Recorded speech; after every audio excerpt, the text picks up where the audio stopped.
Hey guys, it's Haley and welcome to another bookish video.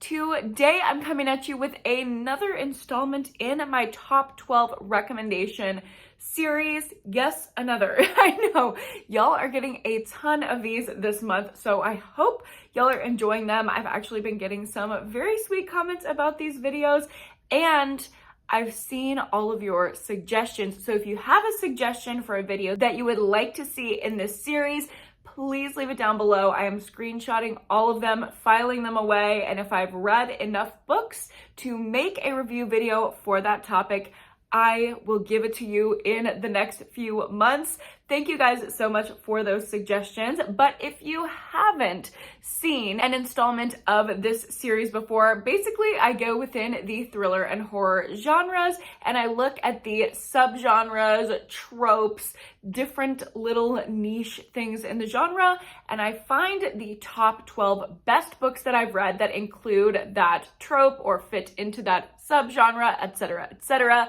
So I'm giving you the best of the best of the best for your favorite tropes. And in this video, we're going to be doing the how far would you go for your family trope. And over the course of compiling this list, I have found out that this is one of my favorite tropes. I never would have named this as one of my favorite things to read about, but apparently and allegedly it is, because these 12 books are 12 of my favorite books of all time.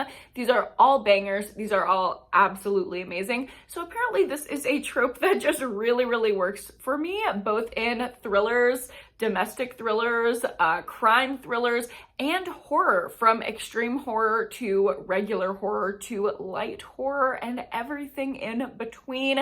These are just some of my favorite books, so I'm super excited to recommend them to you guys. But before we get into the book recommendations, I do have a little announcement for you guys, and that is that I have merch. I have launched merch. I have merch for my Pretty Girl book club. If you are a part of my book club, you can go ahead and get your Pretty Girl merch over there. And if you're not a part of my book club and you want to join, my Patreon is always linked down below. So rep our book club with these cute little shirts, sweatshirts, mugs, tote bags to carry all your books in when you go to the bookstore, all that good stuff. And then I also launched another design that's not only for the book club, that says I only read horror and smut, because that is pretty much all I read. And I know a lot of you guys just read within those genres.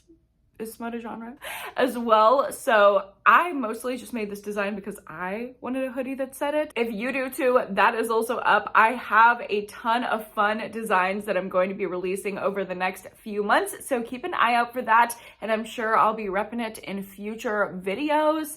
And I'm also already into getting some art done for Hailey-ween. Happy Hailey-ween 2023. Yes, it will be happening in October, and there's going to be some amazing merch. So stay tuned for all the things. My merch store will be linked down below.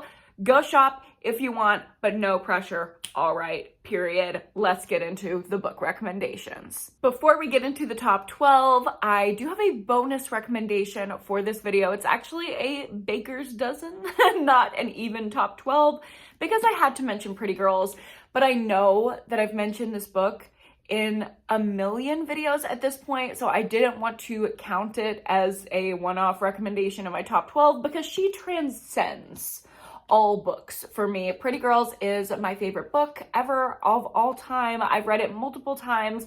Every single time has been phenomenal. Every single time I've cried. Every single time I've been scared. Every single time I've been shocked. Even though I know the twists that are coming, it's just incredible. It is the namesake of my book club. I love Pretty Girls so, so much. So if you haven't read Pretty Girls by Karen Slaughter, you need to go do it. I think you should go in blind, but if you need to know a little bit about it, it is intense, it is horrifying, and it centers around the question, how far would you go for your family? And a lot of different family dynamics are explored in this book. Marriage dynamics, sibling dynamics, mother-daughter dynamics, father-daughter dynamics, lots of different stuff. I just could not pitch a book more than I pitch Pretty Girls. I've gotten so many messages about y'all who have read it and loved it. Please keep sending those over if you read it on my recommendation, because I absolutely love hearing about it. So, read Pretty Girls. But getting into the actual top 12, I want to start with a recent read and one of my favorites of this year, and that is The Good Sister by Sally Hepworth. I've always passed over Sally Hepworth. I've never really been excited for her books to release, but with The Soulmate coming out, I really liked that premise and I knew I wanted to read it. I had never read anything from Sally Hepworth before, so I wanted to kind of get acquainted with her writing style, and I picked up The Good Sister. I'm so glad that I did. It is easily one of my favorites of this year so far. In this book, it is a domestic thriller. It's marketed as a thriller, but I would really call it more of a fucked up family drama with a side of romance, actually. If you like romance in your thrillers, you're gonna really, really like this. But basically, we are following a sister duo, Rose and Fern. And Rose is the older sibling. She is neurotypical, and she has kind of taken care of Fern, her younger sister, throughout her life. She is the baby of the family, so she doesn't really understand much of the stuff that they went through growing up, and she's also neurodivergent but undiagnosed, so she's navigating a very different world. The way that she sees the world is super different from a neurotypical person, so Rose has kind of helped her through that. But along the way, they have developed this really bordering on incestuous, unhealthy, codependent dynamic. And for that reason, when Rose finds out that she can't get pregnant and it's absolutely devastating, Fern thinks that she owes Rose a child, and she goes out on this mission to get pregnant on behalf of her sister so she can provide a child for her and pay her back for all of the mothering that Fern got from her growing up. It is super uncomfortable. Just even talking about it and hearing that synopsis, you probably get why it is so uncomfortable, and you probably get why Fern wants to go so far for her family. But as things start to unravel that question, it becomes heavier and heavier. How much of themselves will each sister be willing to sacrifice for the other? And when I read this book, I absolutely fell in love with the characters, especially Fern. The ASD rep in this book is absolutely amazing. The romance is tear-jerking. It's funny. It has such an interesting point of view. It has such great rep for intergenerational trauma and the way that we're not even aware of it most of the time. It is charming. It is shocking. It is funny. It's emotional. It is just everything in between. This is an all-encompassing book. I really think anyone could enjoy this. Just don't go in expecting like massive thrills and action.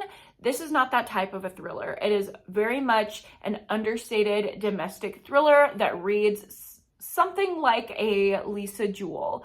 And I love Lisa Jewell, so I don't have an issue with that at all. In fact, Sally Hepworth has been a new favorite for me ever since I read The Good Sister, so highly, highly recommend it. And I might as well talk about the other book on this list that is one of my favorites of the year, and that is Blacktop Wasteland by S.A. Cosby. Y'all know I love S.A. Cosby's books. He is such a phenomenal writer, and this is kind of the polar opposite of The Good Sister. Still asks that question, how far would you go for your family? But this is action-packed. You are in the action, you are in the twist, you are on this thrilling ride from the word go. In this book, we are following a retired getaway driver. He would be the getaway car for people who committed crimes, but he since renounced a life of crime and he's on the straight and narrow. But as his business starts to fail and the expenses for his family start racking up, and he gets a call that asks him to return to this life of crime, he starts considering it because of the things that he wants to be able to provide for his family. And besides the absolute thrilling, heart-pumping journey that this book took me on. I felt so much for our main character and his family. I was almost brought to tears thinking about it. I was so attached to them. And the fact that S.A. Cosby can develop these deep attachments and emotional feelings for these characters while still bringing non-stop action never ceases to amaze me. I cannot believe that I went so long without reading this book. If you haven't read it yet, you absolutely have to. It is so phenomenal, and it will have you on the edge of your seat. It does not skimp on the gore and the thrills, but it's also quite a tearjerker as well. I absolutely love this book, and I'm kind of like matching the pink, purple, white vibe of it right now. I'm very much liking the way that I look with this cover, so go read it. Next up, you probably knew this one was going to be on this list for the sake of by Judith Sonnet. As the title implies, this is an extreme horror book that asks, how far would you go for the sake of your family? What would you do for your family? And if you like a horror book that's centered around a game, you're going to love this. It's all about a game that is played on the dark web, and it tests family members against each other in a way.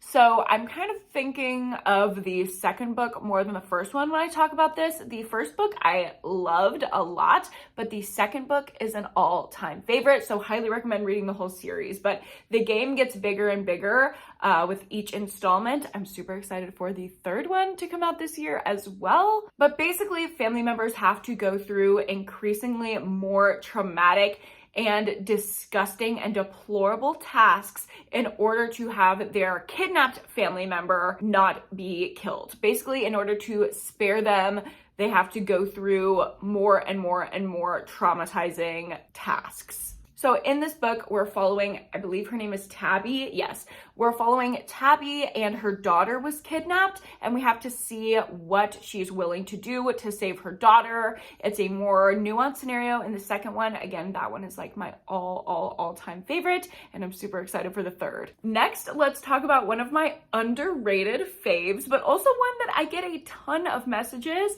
that people have read based on my recommendation, and it really works out for them, and that is For Better and Worse by Margot Hunt. This is for my domestic thriller girlies. If you're one who's sitting around thinking, oh, I do not like to read about domestic drama between a married couple, maybe this is not the one for you. But for all of y'all out there who just eat up the suburban rich people drama, this one is for you. I absolutely love Margot Hunt's writing style. It is just so juicy and keeps you on the edge of your seat. This is one that I read just in a matter of hours because I could not put it down. In For Better and Worse, we are following this married couple who have an issue with their son, and they're very divided on how to go about dealing with this. The dad kind of wants to go about it in an ethical way, and the mom is more willing to get her hands dirty. So we see how far each of the people in this couple are willing to go for their kid. It will definitely keep you on the edge of your seat. At the 50% mark, I wanted to throw the book across the room. I was so shocked. This one isn't a literary masterpiece. It's not a favorite of all time, but it was so much fun. So if you like a juicy domestic thriller, this is the one for you. Next up, let's dive back into horror and talk about The Cabin at the End of the World by Paul Tremblay. First of all, I just have to mention that I watched the movie adaptation that came out this year and absolutely loved it. I actually think that it might be better than the book, and I rarely say that, but I loved the movie Knock at the Cabin. The book that it's based on, though, Cabin at the End of the World, was so good. And it is literally based around the question, how far would you go for your family? Because it is about this little cute family of three who's on this cabin getaway in the secluded woods, just like watching their little girl pick flowers and examine grasshoppers in the lawn. And the two dads are just chilling on the patio, eating this little picnic, drinking some wine. It is an idealistic getaway. But then these crazy apocalypse fearing cult members enter their property and say, one of them has to kill another in order to save the world from an impending apocalypse. And we're trying to figure out over the course of the book, number one, is this actually real? Who the hell are these people? And number two, who is going to do it? Who is going to make the sacrifice? How can they possibly come to this decision? You're thinking of the moral dilemma of what you would do with your family in that situation. And it also brings in that trope that I love, which is like, are these people crazy, or is it this actual unhinged scenario happening where the world's gonna end? It is so heart pumping. It's such a moral dilemma. You fall in love with the characters. It is so, so good. Next up, I have My Sister, the Serial Killer by Oyinkan Braithwaite. And in this book, we are following two sisters, one of which is a serial killer. So she meets these men, whether on apps, in real life, whatever. She is just a dating girl, but she gets bored with her men really easily, and then somehow they all end up dead. So her sister has to come be the forensic cleanup crew and make sure that her sister doesn't get put in jail and no evidence can be found of her crimes. We are following her sister as she is doing these duties and increasingly getting more and more annoyed with her sister. All of the family dynamics come out. We see it all explode and come to a head. It is super, super short, like 200 something pages. Yeah, barely over 200 pages, 211 pages. It's a super quick read. The concept is super straightforward, but very, very intriguing. And of course, it centers around that question, how far would you go for your family? Because we are following this sister who is doing whatever it takes, but coming to her limit. And you kind of question yourself throughout the book, like, would my limit be beyond that? Would I not even get to this point? What the hell would you do if your sibling called you and was like, hey, you need to help me get rid of this body? Absolutely terrifying. There's also just a quirkiness to this book that I really, really like. Some of it is like darkly funny, and I love the feminist commentary in here as well. There's a very nuanced conversation to be had about this book. It is just all around so, so good. Next up, I have another one of my all-time favorites. Oh my God, I love recommending this book because it never fails. Every single time I do, I get more and more and more comments of like, yes, I read that book because of you, and I'm obsessed with it. So, Brother by Anya Alborn. This book is not for everyone, but the people that it's for, we absolutely love it. If you have seen Texas Chainsaw Massacre and you are one of those like weird psychology people like me who are like, I wonder about the systems theory dynamics of a family of murderous cannibals, then this is perfect for you because we are following basically this like psychology case. It's not pitched as that, it doesn't read like that at all, but to me it's like thinking about a twin study where you are looking at a pair of twins who were separated at birth and seeing the effects of nature versus nurture. It is basically that in a horror book where this little boy was kidnapped by this murderous cult cannibal hick family at a very young age. So he grows up in this environment, and we see the difference between him and his brother who grew up in this environment and was birthed from these cannibal, horrible serial killer parents. And our main character, the kidnapped brother, is coming to the point where he's wondering, is this my destiny? Am I going to grow up and be like my basically adoptive family and become a murderer like them?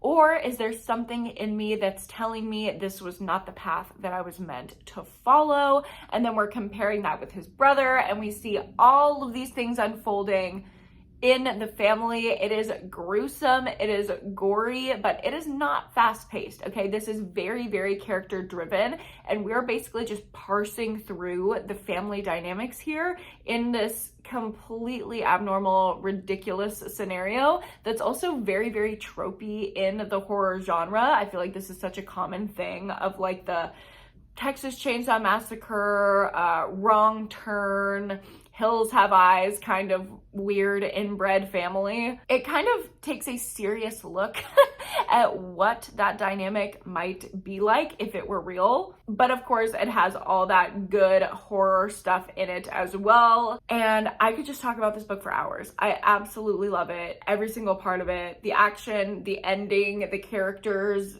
the everything. It is perfect to me. And if you don't like her, then shush. I don't want to hear about it. And if you do like her, be loud in the comments because you are my people. Next up, we have Fierce Kingdom by Jen Phillips. Oh my gosh.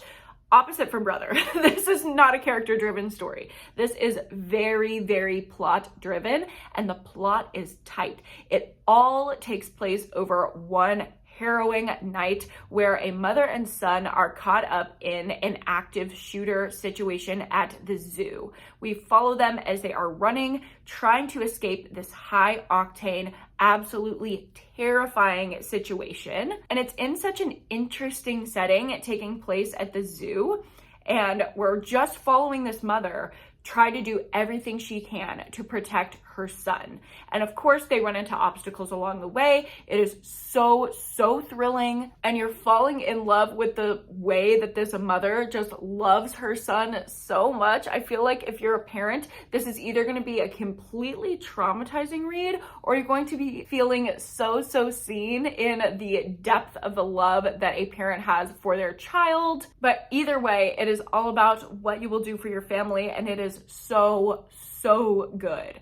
I think this is branded more as a thriller, but I kind of see it as something in the middle of thriller and horror. It's not super like shocking with the twists of it all, but it is heart pumping. Oh my gosh. The thrills are present, but it's not like twisty.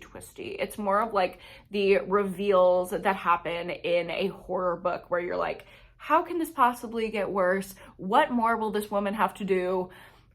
She ends up having to do it. Getting back to my roots with another extreme horror wreck, but don't worry, this is the last one on this list. We have Survivor by J.F. Gonzalez, and it is just that, just what the title suggests. This is following a woman who is a survivor. She will do whatever it takes to survive, and she will do whatever it takes to make sure that she and her unborn child are safe. Lisa, our freaking survivor queen, starts out just on a trip with her husband. She's about to tell him on this getaway, oh my God, I'm pregnant. You will never believe it. We're going to have the family and life and love of our dreams. When suddenly she is kidnapped. Obviously, their lover's getaway does not turn out how they were imagining, because she is now fighting for her life against these kidnappers who are trying to make her the star of their snuff film.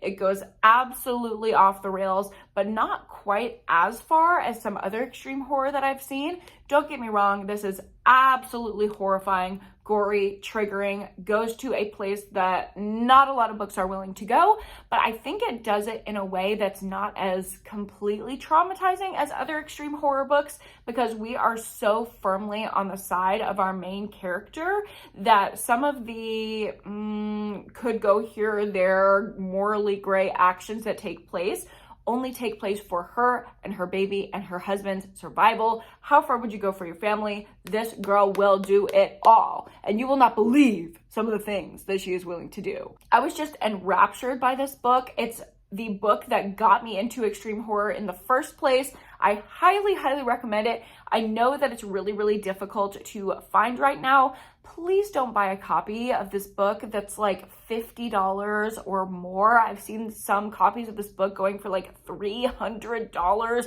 Please don't do that. I got mine for like $10 on Amazon. I know that it's out of print right now, but it will be coming back. J.F. Gonzalez's other books that were previously out of print just re-released with new covers. I'm sure the same thing is happening with Survivor. So add it to your TBR so you don't forget about it. Put it on your Amazon wish list, and I'm sure it will be available soon. Just be patient, okay? It's worth the wait. Apologies for the change in lighting. It is starting to look really, really spooky outside. So I think I'm like summoning a thunderstorm with the way that I'm talking about these horrifying books. But to get into another horrifying book, let's talk about The Violence by Delilah S. Dawson. Oh my gosh, this is another controversial one, but one that I loved so much despite its length. Oh my God, this is like a 600-page book. Are you kidding me? For a girl who likes 200-page extreme horror, this was very far outside of my comfort zone, but I am so glad that I read it. Was it too long? Yes. But was it worth it? Maybe. It was still a big time investment, but I absolutely loved this story. I think it's so unique. One of the most unique and memorable books that I've read in recent history, like that I can remember. Basically, in this book, we're following a pandemic story. So the disease that's spreading around and taking the world by storm is the violence. And it basically just makes you freak out and go crazy sicko mode violent on whoever is nearest you, whoever you're around, whoever you get your sights set on. So it's really dangerous for you to be around somebody who has the violence because they could literally snap and kill you at any given moment. Well, we're following this woman who's in an abusive marriage. Something goes down with her husband and she blames it on the violence when we're not quite sure if that was the true cause. And we're not only following her, we're also following her mother and one of her daughters. And these three get separated during the pandemic and are fighting to reconnect, re-find each other, get back reunited as a family. Definitely answers that question, how far they would go for their family, but also beyond that goes into the psychology of it, the family dynamics, what it might be like to live in a world like this. This is such like a weird dystopian world that somehow feels familiar because of what we all went through in the pandemic that we lived through. It is very interesting.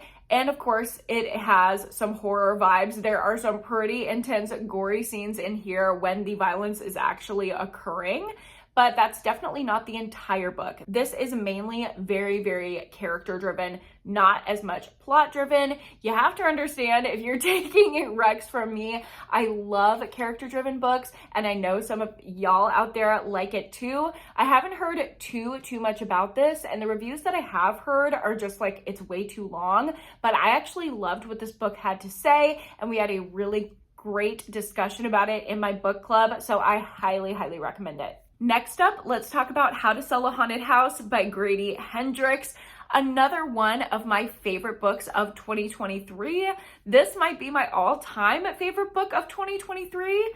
It's definitely in my top 10 of all time, right up there with Pretty Girls and Brother. I love Grady Hendrix. I've always really enjoyed his books, but I haven't connected with one quite as much as I connected with his most recent release, How to Sell a Haunted House. And that is because we are following a brother and sister as they just lost their parents, and they have to go back to this house that they have left to them in the will and clean it out. And it is chock full of all of these haunted childhood memories. So it's a little bit of a double entendre there. It is not only a haunted house with the horror things that are going on in this house, but they're also figuring out how to sell a house haunted by the ghosts of their past, the family trauma, the fucked up family dynamics that they experienced growing up. And this book balances darkness and gore and horror with comedy and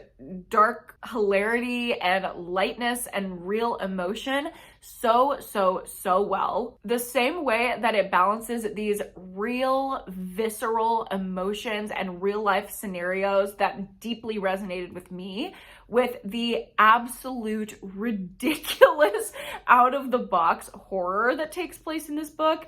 If you like creepy dolls, creepy puppets, creepy kids, anything like that, you're gonna love this book. It gave me very strong Poltergeist vibes, and Poltergeist was one of the very first horror movies that I watched. My mom showed it to me when I was pretty young because she knew that I love horror, and it gave me all of the nostalgic Poltergeist vibes of like growing up and watching Poltergeist. Is this a normal thing? Probably not, but it's very nostalgic for me. And it was like that piece of me and the like full grown adult piece of me that felt very, very, very, very, very seen by the main character of this book. I just love everything about it. The way that these two siblings have to fight through every ghost from their past emotionally and physically to get to a place in their relationship that feels okay is such an emotional, harrowing journey, and we are on their side for every single piece of it. At some points, you're gonna feel annoyed and frustrated and want to punch these characters in the face, and then you take a step back and you realize that that's probably how you felt at yourself or your sibling at one time or another. So it just develops this beautiful relationship with the characters. Again, this is another book that I could talk about all day long. I feel that way about so many books in this video because I just love them so much. I just love this trope and I love this book. If you haven't read it yet, please read it. It's phenomenal. And the last book that I want to recommend you guys, my 12th or technically 13th recommendation for the How Far Would You Go for Your Family trope is Stillhouse Lake by Rachel Kane. I have read the first 3 books in this series and absolutely loved them, but I think the first one is my favorite. We are following a mom and her 2 kids in the wake of this tragedy that's happened to their family. The patriarch of the family has been arrested and exposed as a serial killer. And now these crazy people online are trying to hunt down the family so they pay for the patriarch's sins, which is just absolutely crazy. Like, of course, they had nothing to do with it.